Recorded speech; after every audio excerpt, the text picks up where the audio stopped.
தேசத்துக்கு சிங்கம் போலாகவும் சிங்கம் என்ன செய்யும்? கடிச்சு கொல்லும். அப்போ கொல்லுகிற சிங்கத்தை போல் நான் ஒரு தேசத்துக்கு இருப்பேன், இன்னொரு தேசத்துக்கு பாலசிங்கமாக இருப்பேன். அல்லேலூயா. எந்த சிங்கம் ஆனாலும் ரெண்டும் கோலை தான் செய்யும் இல்லையா?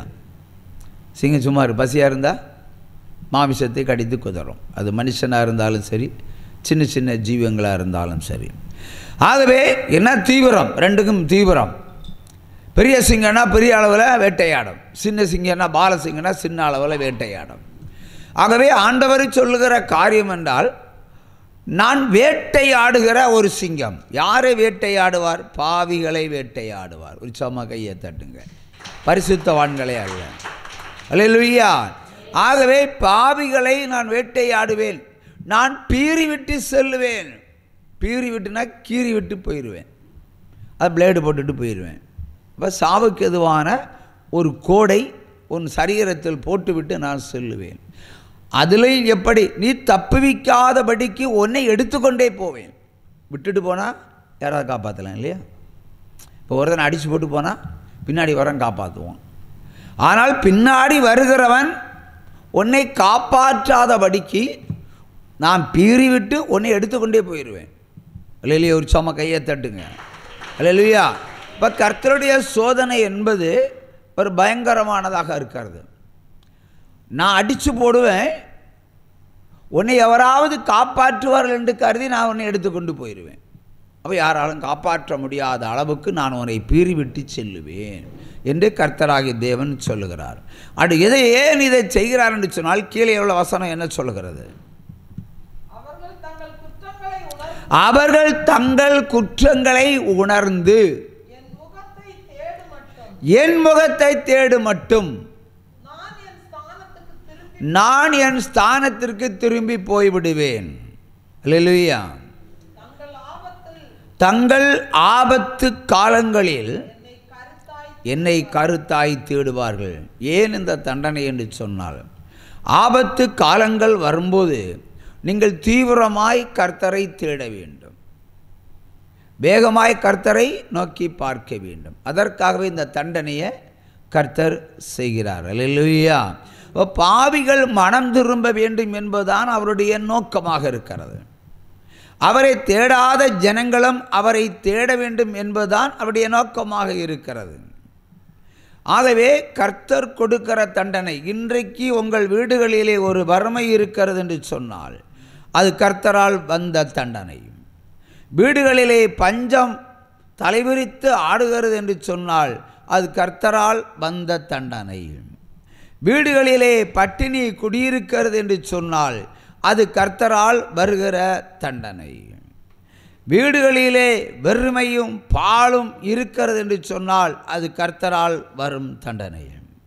ஒரு நாளும் சமாதானம் இல்லை என்று சொன்னால் அது கர்த்தரால் வருகிற தண்டனை. எல்லா பக்கமும் நெருக்கங்கள் இருக்கிறது என்று சொன்னால் அது கர்த்தரால் வந்த தண்டனை. ஒருபோதும் தப்பித்து போக முடியாதபடிக்கு பால் கடிப்பு ஏற்பட்டிருக்கிறது என்று சொன்னால் அதுவும் கர்த்தரால் வந்த தண்டனை. சொந்தம் பந்தம் மத்தியில் ஒன்றுமில்லாமல் நிற்கிறோமே என்று கலங்கி தவிக்கிறோம் என்று சொன்னால் அது கர்த்தரால் வருகிற தண்டனை. ஆகவே கர்த்தர் கொடுக்கிற இந்த தண்டனைகள் நம்மை உலக பிரகாரமாக வெட்கப்படுத்தலாம். ஆனாலும் கூடவே ஆண்டவர் என்ன சொல்கிறார்? ஒருவரும் உன்னை தப்பித்து போகாதபடிக்கு, உன்னை யாவரும் காப்பாற்றாகாதபடிக்கு நான் உன்னை பீறி விட்டு உன் பாடியை எடுத்துக்கொண்டே போவேன். விட்டுட்டு போக மாட்டேன். விட்டுட்டு போனால் யாராவது காப்பாற்றுவாங்க. ஆகவே நீ மனம் திரும்பும் வரைக்கும் கர்த்தருடைய இந்த சோதனை வீடுகளிலே இருந்து கொண்டு இருக்கும் என்றுதான் கர்த்தர் உரைக்கிறார். அவருடைய நோக்கம் என்ன? உன்னுடைய ஆபத்து காலங்களில் என்னை நோக்கி கூப்பிட வேண்டும், மெய்யாய் கூப்பிட வேண்டும், பரிசுத்தத்தோடு கூப்பிட வேண்டும், பிரமாணத்தை உட்கொண்டு கூப்பிட வேண்டும். அது வரைக்கும் இந்த தண்டனைகள் தேசத்தில் உண்டாயிருக்கும், குடிகளுக்கும் உண்டாயிருக்கும். தேசம் பாழாகும், பாழாகிய தீரும் என்கிறார் கர்த்தர். உற்சாகமாக கையை தட்டலாம். அல்லேலூயா. ஆகவே ஒருவரும் குணப்படுத்தாதபடிக்கு, ஒருவரும் உன்னை விடுவிக்காதபடிக்கு கர்த்தர் உன்னுடைய வாழ்நாள்களில் அநேக கீறல்களை போட்டு உன்னை பக்குவப்படுத்துவதற்காக, பரிசுத்தமாக்குவதற்காக இவைகளை உனக்குள் கர்த்தர் செய்கிறேன் என்று கர்த்தர் ஒரு கரவோசை எழுப்பலாம். 40 ஆண்டு காலம் நீ சம்பாதிக்காததை 4 நாட்களிலும் கர்த்தரால் கொடுக்க கூடும். ஒரு சமகையை தடு. கடந்த காலமெல்லாம் நமக்கு வறுமையாக இருக்கிறதே, பஞ்சமாக இருக்கிறதே, ஆண்டவர் இவ்வளவு சோதித்திருக்கிறாரே என்று இதிலிருந்து தப்பித்து போவோம், இனி வாழ்க்கையே இல்லை என்று குழம்பி தவிக்கிற ஜனங்கள் கர்த்தரை மெய்யாய் நோக்கி கூப்பிட்டால் கர்த்தருடைய ஆசீர்வாதம் உன் மடியில் விழுந்தே தீரும். உற்சாகமாக கையை தட்டுங்க. அல்லேலூயா. ஆகவே கர்த்தருடைய தண்டனை இல்லாமல் யாரும் இந்த பூமியில் வாழவே முடியாது. கர்த்தருடைய சிட்சையை பெறாதவர்கள் கர்த்தருக்கு பிள்ளையாக வாழவே முடியாது. அல்லேலூயா. தேவர்களுக்கு பிள்ளையாக இருந்தால் உங்களுக்கு இந்த உலகத்தில் நீங்கள் விரும்புகிறபடி ஆசீர்வாதங்கள் உங்களுக்கு உண்டாயிருக்கும். ஆனால் பரிசுத்தம் இல்லாமல் இருக்கும், பரலோகமும் உங்களுக்கு கிடைக்காமல் போயிடும். அல்லேலூயா. அல்லேலூயா. பாலைவனத்தை பார்த்த பிறகுதான் சோலைவனம் உண்டாகும். சோலைவனத்தை பார்த்த பிறகு பாலைவனம் உண்டானால் தத்தளிப்பும் கலக்கமும் தான் உண்டாகும். ஆகவே பாலைவனத்திற்கு பிறகு ஒரு சோலைவனம் வந்தால் சந்தோஷமும் மகிழ்ச்சியும் குடியிருக்கும். அது என்றென்றைக்கு நிலைத்திருக்கும். கர்த்தருடைய ஐஸ்வர்யம் ஒருபோதும் வேதனையை கூட்டாது, அது நிலைத்து நிற்கும் என்கிறார் கர்த்தர். மறுபடியும் வாசித்த அதே 2 வசனங்களை திரும்பவும் வாசிப்போம். நான் எப்ராயிமுக்கு சிங்கம் போலவும் யூதாவின் வம்சத்தாருக்கு பாலசிங்கம் போலவும் இருப்பேன். நான் நானே பீறி விட்டு போய்விடுவேன், தப்பிவிப்பார் இல்லாமல் எடுத்துக்கொண்டு போவேன். அவர்கள் தங்கள் குற்றங்களை உணர்ந்து என் முகத்தை தேடு மட்டும் நான் என் ஸ்தானத்துக்கு திரும்பி போய்விடுவேன். அல்லேலூயா. அல்லேலூயா. அல்லேலூயா. அல்லேலூயா. அல்லேலூயா. அல்லேலூயா. அல்லேலூயா. அல்லேலூயா. அல்லேலூயா. அல்லேலூயா. எரேமியா 18ஆம் அதிகாரம் 17வது வசனத்தை ஒன்றை வாசிக்க கேட்போம்.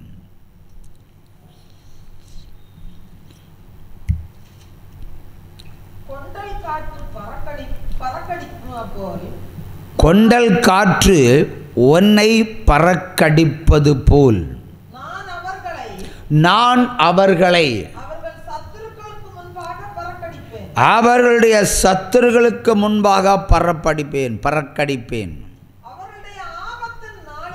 அவர்களுடைய ஆபத்தினுடைய நாட்களிலே என் முகத்தை அல்ல, என் முதுகையை அவர்களுக்கு காட்டுவேன் என்கிறார். திரும்பவும் வாசி 2 முறை.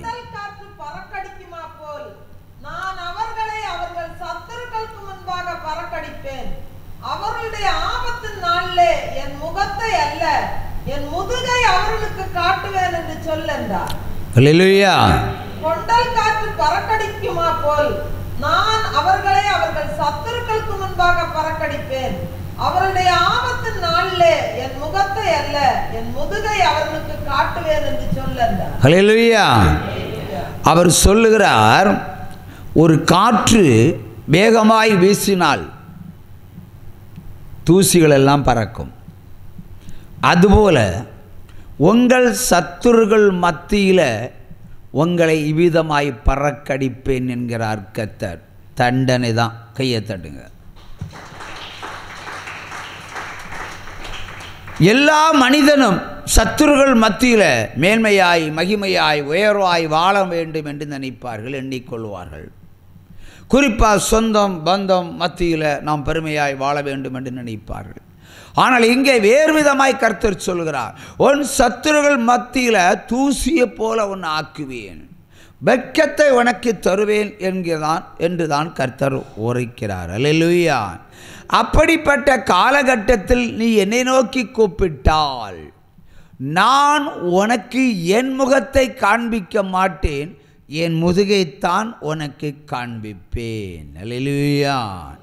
தேவன் தன்னுடைய முகத்தை நமக்கு முன்பாக அவர் காண்பித்தால் நிச்சயமாக நாம் பிரகாசம் அடைவோம், எல்லாவற்றிலும் மகிமையாய் வாழுவோம். ஆகவேதான் அப்படி ஒரு பிரகாசம் உனக்கு இப்பொழுது தேவையில்லை என்று கருதி உன் முகத்தை அல்ல முதுகை காட்டுவேன். அல்லேலூயா. இப்போது 2 பேர் சண்டை போடுறாங்கன்னு வச்சுக்கிடுவோம். ஜெயிக்கிறவன் என்ன பண்ணுவான், தோக்குறவனை பார்த்து முதுகை காட்டுவான், அது குறிப்பாக பட்டாக்ஸை காட்டிட்டு போயிட்டே இருப்பான். அதே மாதிரி தான் ஆண்டவரும் உங்களுக்கு சொல்லுகிறார். உங்களுக்குன்னு சொன்னால் இங்கு இருக்கிறவர்கள் மத்தியில் அல்ல, இந்த செய்தியை பார்க்கிற பல கோடி மக்களுக்கும் சேர்த்து தான் சொல்லுகிறாங்க. அல்லேலூயா. ஆகவே ஆபத்து காலங்களில் இட்ஸ் எ எமர்ஜென்சி. ஒரு எமர்ஜென்சி வரும்போது நீ ஆண்டவரை நோக்கி பார்க்கிறாய். ஒரு கொள்ளவியாதி வந்த பிறகு ஆண்டவரை தேடுகிறாய். ஒரு பிரச்சனை வந்த பிறகு ஆண்டவரை தேடுகிறாய். ஒரு ஆபத்து நாட்களில் ஒரு மரணம் வருகிறது, ஆண்டவரை தேடுகிறாய். ஸோ எமர்ஜென்சி மட்டும் நீ தேவனை கூப்பிடுவாய் என்று சொன்னால் அவரும் உங்களுக்கு பட்டாக்ஸை தான் காட்டிட்டு போயிடுவார். இதுதான் பாயிண்ட்.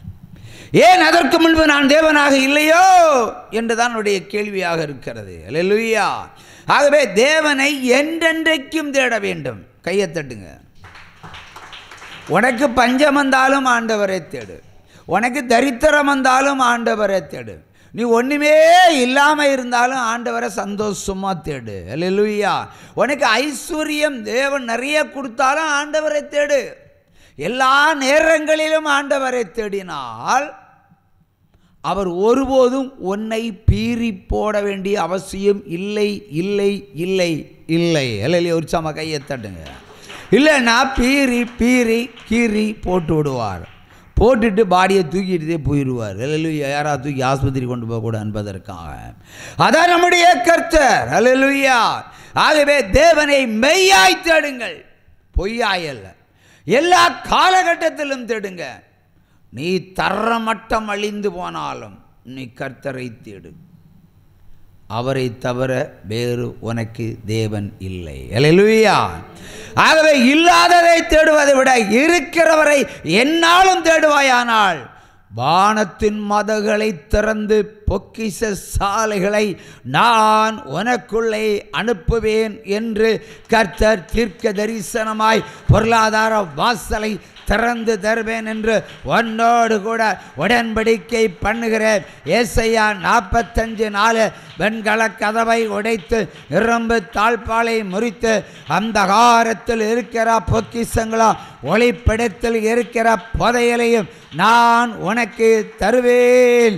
நீ எனக்கு தாசனாயிருக்கிறபடியினால் உனக்கு தேவனாக நான் இருந்து இதை செய்து முடிப்பேன். யாக்கோபின் தேவன் என் தேவன், எனக்கென்றும் துணையவரே.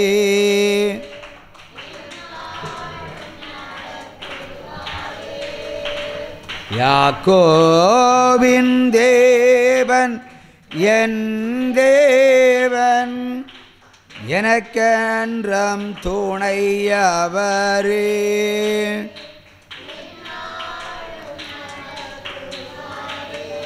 அல்லேலூயா. இன்று வாசிக்கப்பட்ட வேத புஸ்தகத்தில் இருந்து, அதாவது ஓசியா 5ஆம் அதிகாரம் 1வது வசனம். ஆசாரியர்களை, இப்போ நீங்கள் இல்லை, ஊழியக்காரர்களுக்கு ஆண்டவர் சொல்கிறார், ஊழியக்காரர்களே இதை நீங்கள் கேளுங்கள். இது உங்களுக்கு. இஸ்ரவேல் வம்சத்தாரே நீங்களும் கேளுங்கள். ராஜாவின் வீட்டாரே செவி கொடுங்கள், அரசாங்கமே நீ செவி கொடு. இந்த நியாய விசாரிப்பு உங்கள் மேல் செல்லும். இந்த நியாய விசாரிப்பும் உங்கள் மேல் செல்லும். நீங்கள் மிஸ்பாவில் கண்ணியும் தாவோரின் மேல் விரிக்கப்பட்ட வலையும் ஆனீர்கள். அல்லேலூயா. ஊழியக்காரர்களும் விசுவாசிகளும் ராஜாக்களும் இன்றைக்கு எப்படி இருக்கிறார்கள் என்று சொன்னால், விரிக்கப்பட்ட வலை. மீனை பிடிப்பதற்கு என்ன செய்வாங்க? வலையை விரித்து வைப்பாங்க.